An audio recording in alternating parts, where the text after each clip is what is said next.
Hello guys, this is Ishaan Kapil and I am MBBS second year student. और आपका organic chemistry का ये lecture 10 होगा, जिसमें हम इंट्रोडक्शन टू आइसोमेरिज्म पढ़ेंगे, आइसोमर्स पढ़ेंगे। तो कुछ कुछ चीज़ें जो हमने पढ़ी थी basic concepts of organic chemistry में, या फिर बेसिक्स ऑफ ऑर्गेनिक केमिस्ट्री, जो फर्स्ट लेक्चर था इस यूट्यूब चैनल का ही फर्स्ट लेक्चर था, वो वापस से आएंगी कुछ कुछ चीज़ें, जैसे degree of carbon, degree of alcohols, degree of amines. वो सब चीज़ें वापस आएंगी, ठीक है। और बाद में हम डिग्री ऑफ अनसैचुरेशन पढ़ेंगे और उस पर कुछ सवाल करेंगे, और होमोलोग्स क्या होते हैं उस पर कुछ सवाल देखेंगे। और आज के लेक्चर के लिए इतना ही होगा। और अगले लेक्चर से जो आइसोमेरिज्म का लेक्चर नंबर 2 होगा, उसमें हम स्ट्रक्चरल आइसोमेरिज्म हम शुरू कर देंगे, ठीक है। तो अब डिग्री ऑफ कार्बन, जैसे कि हमने फर्स्ट लेक्चर में भी पढ़ा था, वो होता है कि एक कार्बन से कितने कार्बन जुड़े हैं। अगर एक कार्बन से एक कार्बन जुड़ा है तो उसे प्राइमरी कार्बन कहेंगे। एक कार्बन से दो कार्बन जुड़े हैं तो उसे हम सेकेंडरी कार्बन कहेंगे। एक कार्बन से अगर तीन कार्बन जुड़े हैं, तीन मतलब एक ये और एक ये, तो उसे हम टर्शरी कार्बन कहेंगे, ठीक है। अब उसके बाद एक कार्बन से अगर चार कार्बन जुड़े हैं, मान लिया ये कार्बन था वो हमारा जो था, तो उसे हम कहेंगे क्वाटरनरी कार्बन। चार कार्बन जुड़े हैं, ठीक है। और इसकी डेफिनेशन क्या है? The number of carbon atoms directly connected with that carbon.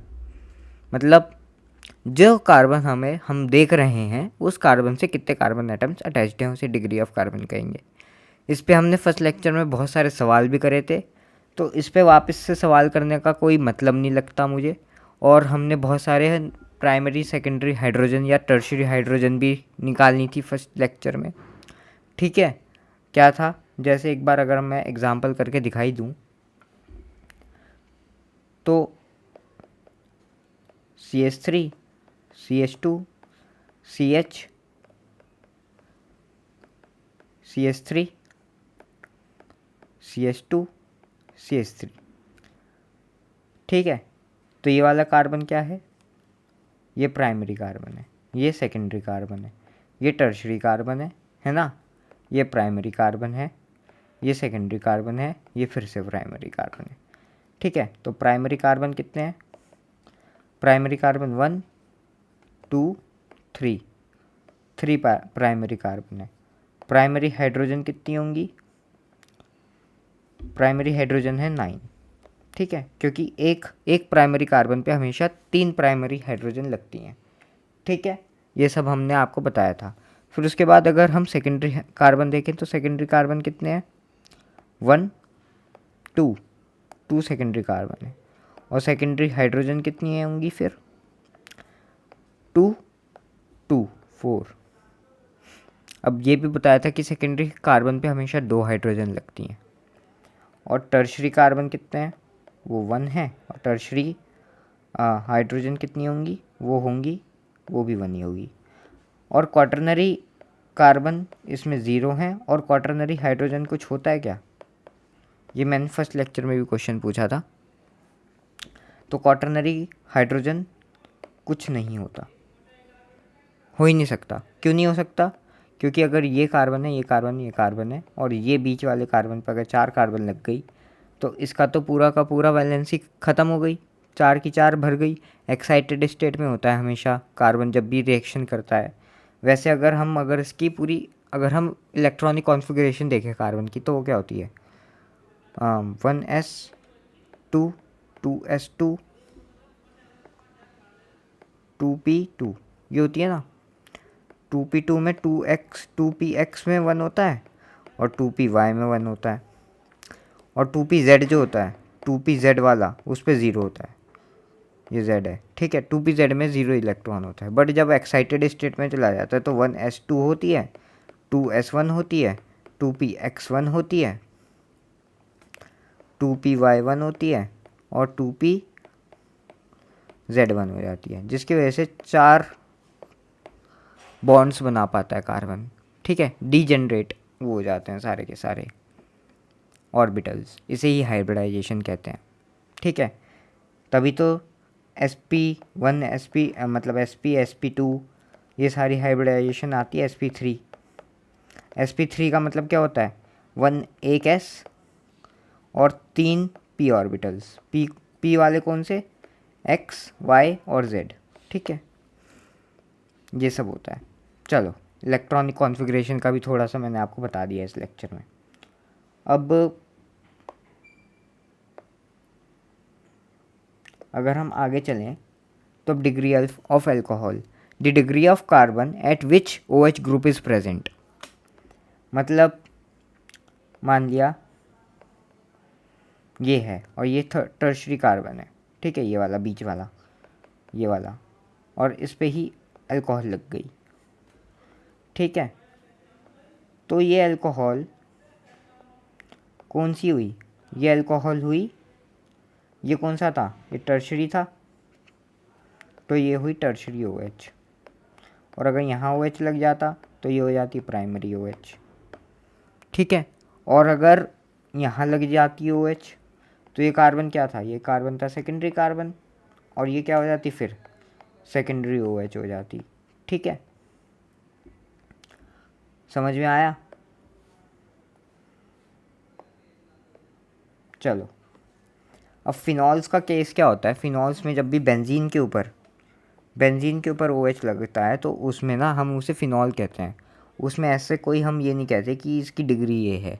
अब आप इसे ये नहीं कहोगे कि ये प्राइमरी या फिर ये सेकेंडरी अल्कोहल है, क्योंकि ये कार्बन जो है वो 2 कार्बन से कनेक्टेड है, तो ये वो वाला सेकेंडरी अल्कोहल आ गई। आप इसे ये कह सकते हो ये बेंजाइलिक है, बट ऐसे सेकेंडरी प्राइमरी टर्शरी ये नहीं कहोगे, ठीक है। बट अगर ये है, ये तो बेंजीन नहीं है, ये तो सिंपल साइक्लोहेक्सेन आ गई, तो अब ये सेकेंडरी अल्कोहल है, ठीक है, ये लिखा हुआ भी है सेकेंडरी अल्कोहल, ठीक है। अब डिग्री ऑफ अमीन्स में फर्स्ट लेक्चर में हमने क्लासिफिकेशन ऑफ अमीन्स करके एक टॉपिक लास्ट में खुद से ही पढ़ा दिया था। उसमें ये था कि एक अमीन से कितने कार्बन अटैच्ड है, ठीक है, the number of carbon atoms directly connected with nitrogen, ठीक है, उसे हम कहते हैं अमीन। तो अगर मैं इसका एग्ज़ाम्पल लूँ, कोई एग्ज़ाम्पल ले लेते हैं, ये NH2 है तो ये प्राइमरी हो गई, ये N है, H है और एक और कार्बन लग गया तो ये सेकेंडरी हो गई, और ये ऐसे है। जितना भी नॉमेनक्लेचर अभी पढ़ा होगा उसमें तो देख लिया होगा, ये टर्शरी अमीन है, ठीक है। और अमीन्स में क्या होता है, अमीन्स में अल्कोहल्स फिनॉल्स में क्या था, तो फिनॉल बोलते थे जब OH ग्रुप एक बेंजीन से कनेक्ट था और उसकी कोई डिग्री नहीं होती थी अमीन की, मतलब कोई अल्कोहल की OH की, उसे हम ये नहीं कहते कि ये इतने डिग्री का अल्कोहल है। बट अमीन्स में ऐसा नहीं होता। अमीन्स में अगर कोई अमीन NH2 बेंजीन से अटैच हो जाए और वो सिर्फ बेंजीन के एक कार्बन से ही अटैच है, तो ये यहाँ पर प्राइमरी अमीन हो जाएगी, ठीक है। यहाँ पर प्राइमरी अमीन सेकेंडरी अमीन ये चलता है काम। तो ऐसे ही क्वेश्चन यहाँ पर एक एग्जांपल अगर मैं दूँ तो NH और यहाँ पर CH3 आ गया, तो ये कौन सी अमीन है, ये सेकेंडरी अमीन है, ठीक है, क्योंकि इससे एक ये कार्बन भी अटैच्ड है और ये वाला कार्बन भी अटैच्ड है जो बेंजीन के ऊपर है, बेंजीन वाला है, तो ये सेकेंडरी अमीन हो गई, ठीक है।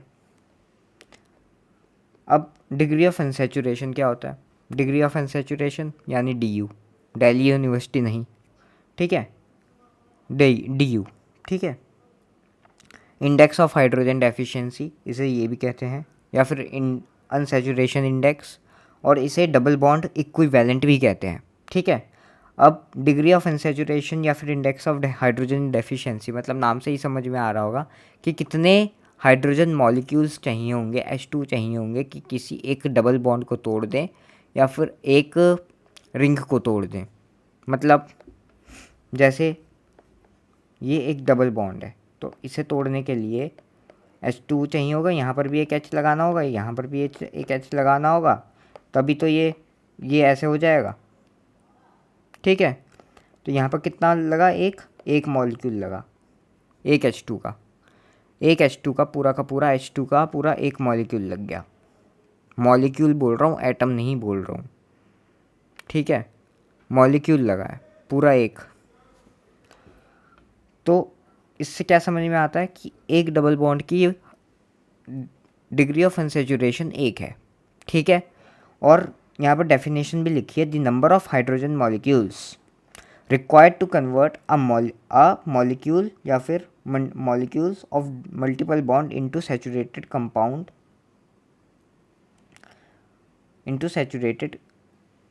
कंपाउंड चलो अब यहाँ पर इथीन दे रखा है, तो यहाँ पर कितने कितने H2 मॉलिक्यूल्स लग जाएंगे, एक ही डबल बॉन्ड है तो एक H2 लगेगा, यहाँ से एक डबल बॉन्ड टूट जाएगा और यहाँ पर CH3 और ये CH3 हो जाएगा।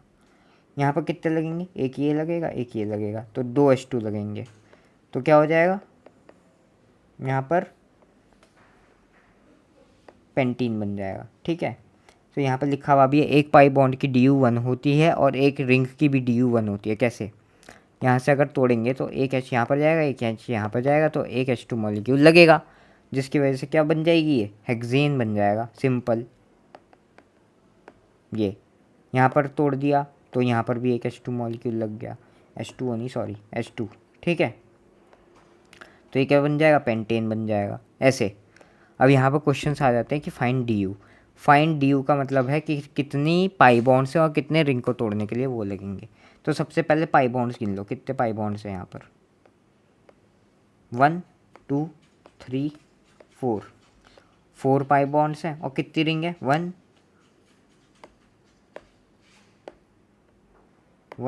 2 3, रिंग कितनी है 3, टोटल DU कितनी हो जाएगी फिर 7, 4 + 3 7, ठीक है, ये आएगा इसका आंसर 7। अब यहाँ पर बेंजीन ही आ गई, तो पाई बॉन्ड्स कितने हैं 3, रिंग कितनी है, रिंग तो एक ही है, तो DU कितनी हो गई टोटल 4, ठीक है, समझ में आ रहा है ना। यहाँ पर पाई बॉन्ड्स कितने हैं 1 2 3 4 5 और रिंग कितनी है 2, रिंग कितनी है 2, तो DU कितनी हो गई 7। अब यहाँ पर देखो पाई बॉन्ड्स कितने हैं 1 2 3 4, रिंग कितनी है, पाई बॉन्ड्स हो गए 4, रिंग कितनी है 1 2 रिंग है, तो टोटल DU कितनी हो गई 6, ठीक है। ऐसे क्वेश्चन करने हैं। अब यहाँ पर कितने कितने पाई बॉन्ड्स हैं, अगर आप इसे देखो तो यहाँ पर 3 होते हैं एक बेंजीन में, ठीक है। तो pi bond 1, pi bond 2, pi bond 3, pi bond 4, pi bond 5, pi bond 6, pi bonds आ गए 6। कितनी रिंग्स हैं, 1 रिंग 2 रिंग 3 रिंग और ये भी तो पूरी एक रिंग है, 4 रिंग 5 रिंग, रिंग्स कितनी आ गई 5, तो DU कितनी हो जाएगी इसकी 6 + 5 11, ठीक है। अब यहाँ पर देख लो कितने वो हैं यहाँ पर पाई बॉन्ड्स, 1 2 3 4 5 6 7 8, पाई बॉन्ड्स 8 है, रिंग कितनी है 1 2 3 4, रिंग है 4, टोटल DU कितनी हो गई फिर 12, ठीक है। अभी DU का मतलब अभी समझ में नहीं आएगा, बाद में जब हम आइसोमर्स देखेंगे, जब सिंपल एक वो लिखा हुआ आ जाता है ना कंपाउंड सा कि C2H6 ऐसे कुछ अजीब सा लिखा आ जाएगा, ठीक है, तब समझ में आएगा कि कितनी मतलब वो चाहिए होंगी, इसकी DU कितनी होगी। अगर इसकी DU होगी, अगर इसमें एक भी DU आ गई, मान लिया इस कंपाउंड में, वैसे तो इस कंपाउंड में है नहीं, C2H6 में कोई वो नहीं होती DU, ठीक है, क्योंकि ये सिंपल इथेन आ गया CH3 बट अगर C3H6 आ गया तो क्या करोगे, तो तीन हो गई ये, है ना, तो CH3 तो यहाँ हो जाएगा, यहाँ CH2 करेंगे, यहाँ तो करेंगे तो यहाँ पर तो अलग हो जाएगा, तो यहाँ पर CH2 आ जाएगा, यहाँ CH आ जाएगा, यहाँ डबल बॉन्ड आ जाएगा, इसकी DU निकालोगे तो एक आएगी। तो इससे ये पता चला ना, या तो ये ऐसे रिंग हो सकती है, या फिर ये मैंने बताया ये यहाँ पर, या ये कंपाउंड हो सकता है। ऐसे आप आइसोमर्स निकाल सकते हो कि अगर किसी ने भी आपको ऐसे आइसोमर दे दिए और वो कहे कि रिंग और चेन वाले दोनों बताओ, तो आप उसकी डी निकाल सकते हो और आप उसके आइसोमर्स बता सकते हो। तो इसके ऐसे तो 2 आइसोमर्स बन गए, ठीक है। चलो ऐसे है, इसलिए ये आइसोमर का लेक्चर नंबर 1 है। अब फॉर्मूला आता है डी का इन उन्हीं कंपाउंड्स के लिए, जैसे अभी मैंने बताया ना कि यहाँ पर C3H6 तो आ गया, बट अगर यहाँ पर ऑक्सीजन आ जाए या फिर कोई हेलोजन आ जाए या फिर कोई नाइट्रोजन आ जाए तो कैसे निकालोगे? तो उसके लिए फॉर्मूला होता है, वो फॉर्मूला होता है du is equals to C+1 minus number of hydrogen plus halogens minus number of nitrogen divided by 2, ठीक है। अब जो भी न्यूमेरिकल वैल्यू आएगी वो उसकी डी होगी, ठीक है। अब यहाँ पर भी फॉर्मूला लिखा है C+1 number of carbons plus 1 minus number of hydrogen plus halogen minus nitrogen number of nitrogen divided by 2, ठीक है। अब जैसे यहाँ पर क्वेश्चन है C4H8 है क्वेश्चन,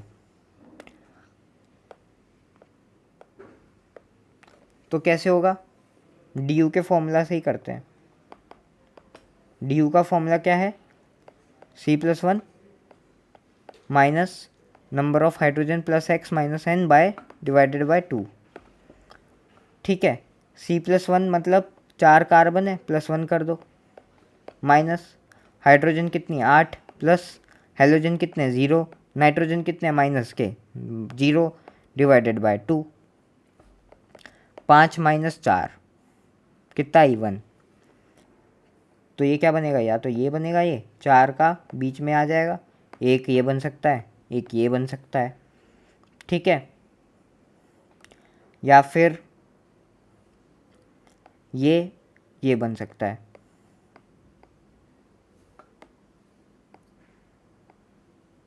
ठीक है। डी नंबर 1 का ये आ गया। ये इसके सारे के सारे तो नहीं, थोड़े बहुत और बन सकते हैं, ये भी बन सकता है। ये कैसे आ गया? CH3 सॉरी CH2, यहाँ पर डबल बॉन्ड, यहाँ पर CH3 आ गया और यहाँ पर फिर से CH3 आ गया, तो 1 6 और 2 8 हाइड्रोजन यही हो गए और 4 कार्बन हो गए। तो ये सारे इसके आइसोमर्स बन सकते हैं, ठीक है। यहाँ पर भी देख लो CH2 CH2 CH2 CH2 8 hydrogen आ गए। यहाँ पर भी देख लो CH2 CH CH2 CH3 3 2 5 1 6 2 8। यहाँ पर देख लो CH3 CH CH CH3, तो इसके में भी 8 हाइड्रोजन आ गए, ठीक है। ऐसे चलो C5H10Cl2, फिर से डी का फॉर्मूला लिखो। डी का फॉर्मूला लिखो यार, पहले क्वेश्चंस में लिखो, इस वीडियो में तो लिखो ही।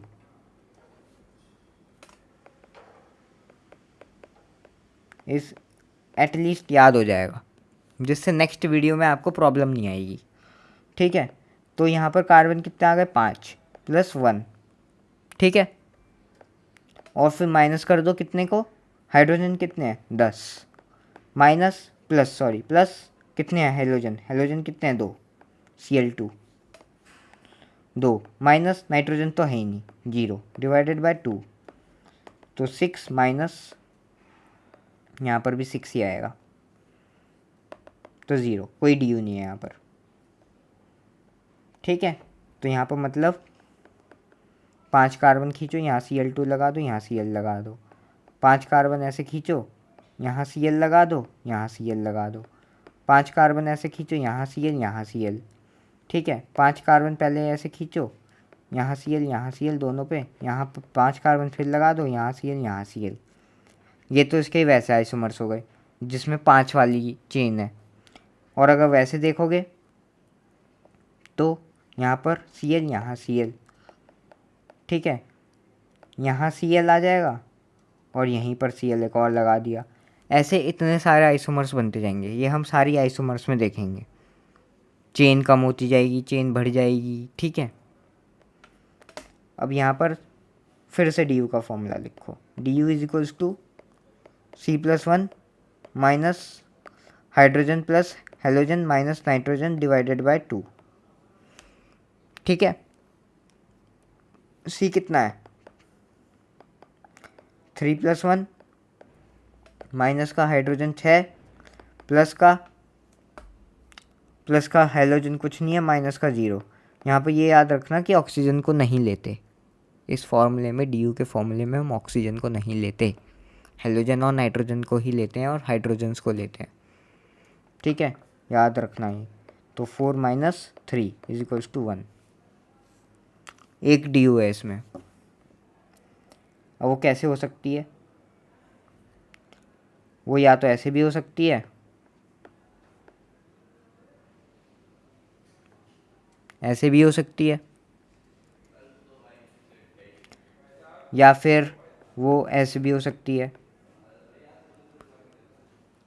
या फिर वो ऐसे भी हो सकती है, ठीक है। यहाँ पर फंक्शनल ग्रुप भी बन गया, यहाँ पर CHO आ गया। या फिर ये एक पाई बॉन्ड की डी यू लगा दी मैंने, ठीक है, एक 2 रिंग की यहाँ पर डी यू लगा दी मैंने। या फिर वो कैसे भी हो सकता है, और वो आपका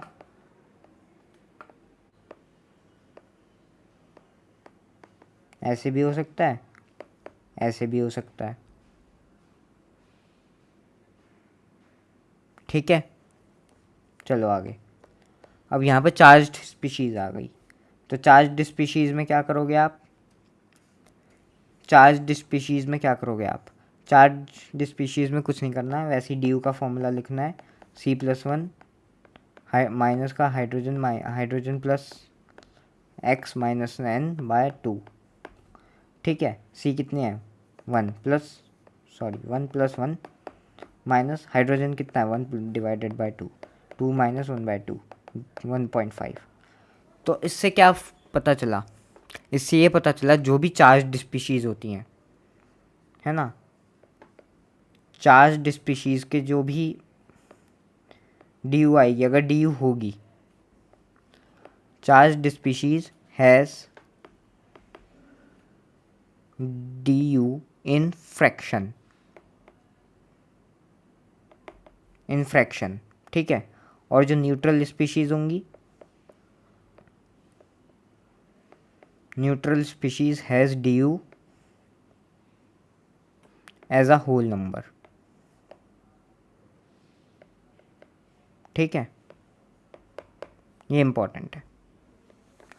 अब आ जाते हैं होमोलोग्स। होमोलोग्स क्या होते हैं? होमोलोग्स ऐसी स्पीशीज़ जो एक सेम फैमिली से बिलोंग करती हो, मतलब जिनका जनरल फॉर्मूला सेम हो। जनरल फॉर्मूला मतलब जो हमने एल्कीन और एल्काइन में और या एल्केन में हमने पढ़ा था ना, CnH2n+2 ये एल्केन का था, CnH2n ये एल्कीन का था, CnH2n-2 ये एल्काइन का था। ये सारे जनरल फॉर्मूलाज होते हैं, ठीक है। तो अब क्या होता है यहाँ पर, होमोलोग्स वो होते हैं जिनका जनरल फॉर्मूला सेम रहता है। जनरल फॉर्मूला सेम रहता है मतलब स्पीशीज़ सेम रहती है। एल्केन है तो एल्केन ही होगा। डिफ़र क्या होगा? डिफ़र होगा molecular formula. Difference is the molecular formula. Difference is, है ना, सेम फंक्शनल ग्रुप होना चाहिए। Difference is the same different molecular formula और सेम जनरल फॉर्मूला। फिर उसके बाद डिफरेंट क्या आता है? डिफरेंट वेट होना चाहिए, डिफरेंट वेट होता है। और क्या आता है? डिफरेंट CH2 यूनिट्स, मतलब CH2 यूनिट्स में डिफरेंस होना चाहिए कि अगर एक में 5 CH है, मतलब एक में 5 कार्बन आ रहे हैं तो एक में 6 आ गए या 3 आ गए, है ना, दोनों एल्केन है, तो वो होते हैं होमोलोग्स, अब क्वेश्चन देखो यार, पहले में क्या है, पहला एग्जांपल दिया है मैंने। पहला यहाँ पर ये है पेंटेन, ये है पेंटेन, और ये क्या है, प्रोपेन। क्या है, दोनों एल्केन है, दोनों की CH2 यूनिट्स डिफर मार रही हैं, दोनों का मॉलिक्यूलर वेट डिफरेंट है, वेट डिफरेंट है। जनरल फॉर्मूला क्या है, जनरल फॉर्मूला दोनों के लिए CnH2n+2 है, क्योंकि दोनों क्या हैं, एल्केन है। दोनों का जनरल फॉर्मूला सेम है, ठीक है। तो क्या हो गया, yes they are homologues, they are homologues. Next question में ये क्या है, पेंटेन 3 ओल, और ये क्या है, ब्यूटेन 2 ओल। दोनों ओल हैं, दोनों का जनरल फॉर्मूला सेम बैठ गया। एक, दोनों की क्या है, CH2 यूनिट्स डिफर हो गई, दोनों का मॉलिक्यूलर वेट डिफर हो गया, वेरिएबल हो गया, ठीक है। और दोनों सेम फैमिली से हैं, दोनों अल्कोहल्स हैं, और दोनों, सबसे बड़ी बात, एल्केन है। मतलब जो इनकी मेन चेन है वो एल्केन है, और दोनों एल्केन वाले अल्कोहल हैं। देख रहे हो ना, पेंटेन 3 ओल, ब्यूटेन 2 ओल, तो अल्कोहल होते हुए भी ये एल्केन है। तो यस दे आर होमोलोग्स, होमोलोग्स हैं। सेकंड में, थर्ड में देख लो, थर्ड में ये क्या है, फिनॉल हो गई, प्योरली डिफरेंट कंपाउंड हो गया। और ये क्या है, ये 1 फिनाइल मिथेनॉल है।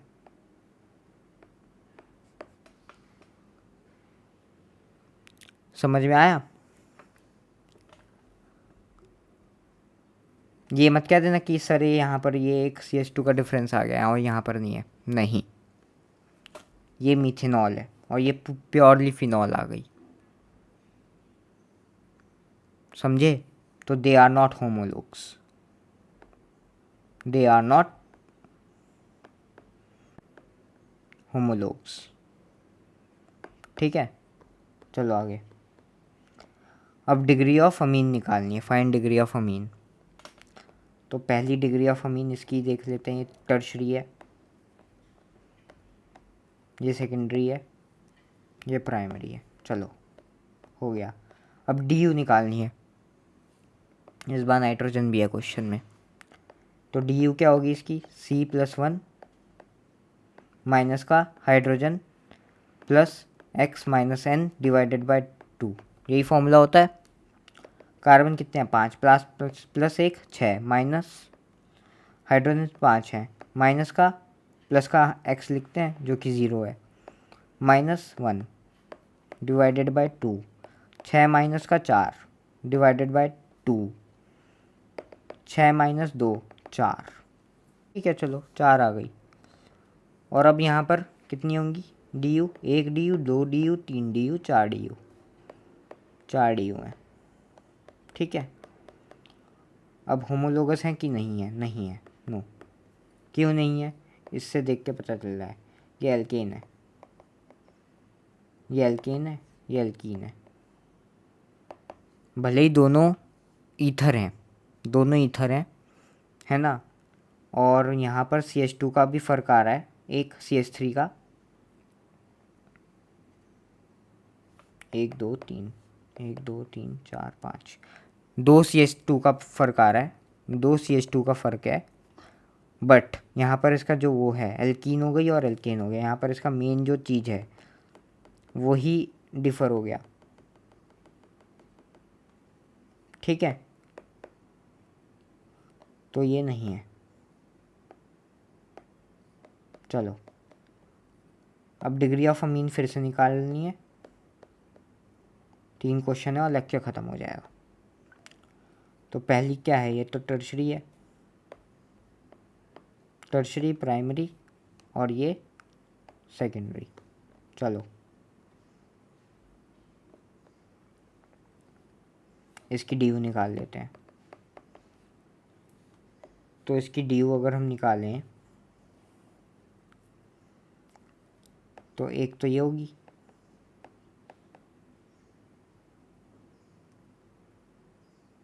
टोटल नंबर ऑफ कार्बन्स गिन लो ना, कितनी है 1।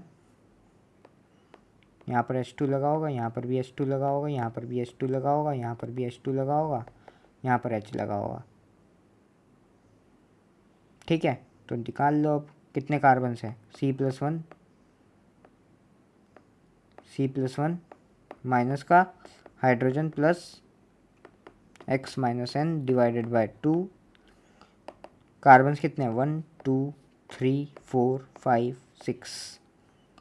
6 + 1 कार्बन है, आ गए माइनस का हाइड्रोजन कितने हैं 2 2 4 2 6 2 8 और 1 9। 9 प्लस X माइनस का नाइट्रोजन डिवाइडेड बाय 2। ये तो पूरा वेरिएबल कितना हो गया 0 हो गया। ठीक है, तो 6 माइनस डिवाइड बाय 7 और यहाँ पर ये 4.5, तो ये 2.5 आएगी। ठीक है 2.5, इसकी डी यू बैठेगी 2.5। कैसे, एक डी यू तो इसने ही दे दी, एक डी यू पूरी इस पाई बॉन्ड ने दे दी, बट ये यहाँ पर रोटेशन में है, रेजोनेंस पे है। कैसे, ये यहाँ जाएगा तो जो यहाँ पर ये है, यहाँ पर तो पेंटेन लगा ये है ना, ये यहाँ आ जाएगा और यहाँ पर ये आ जाएगा। तो ये 1.5 जैसे सर्व कर रहा है ना, एक जगह तो पूरा है और दूसरा भटक रहा है इधर उधर, तो 2.5 आ गई। ठीक है, और फ्रैक्शन में आई है क्योंकि वो चार्ज्ड यूनिट थी। ठीक है, अब last question, D you C+1 minus का हाइड्रोजन प्लस X माइनस का N डिवाइडेड बाय 2। ये फॉर्मूला है। C कितने हैं 6 + 1 माइनस हाइड्रोजन 8 है प्लस 4 माइनस का N मतलब 0 डिवाइडेड बाय 2, ये 0 है। ठीक है, 7 माइनस का 6 1। कैसे, ये 12 हो गया डिवाइडेड बाय 2 हो गया, तो ये 6 हो गया। तो यहाँ से 6 आया, यहाँ से आया, यहाँ से 6 आ गया। ठीक है, चलो आज के लिए लेक्चर के लिए इतना ही। पढ़ते रहिए। All the very best. Thank you.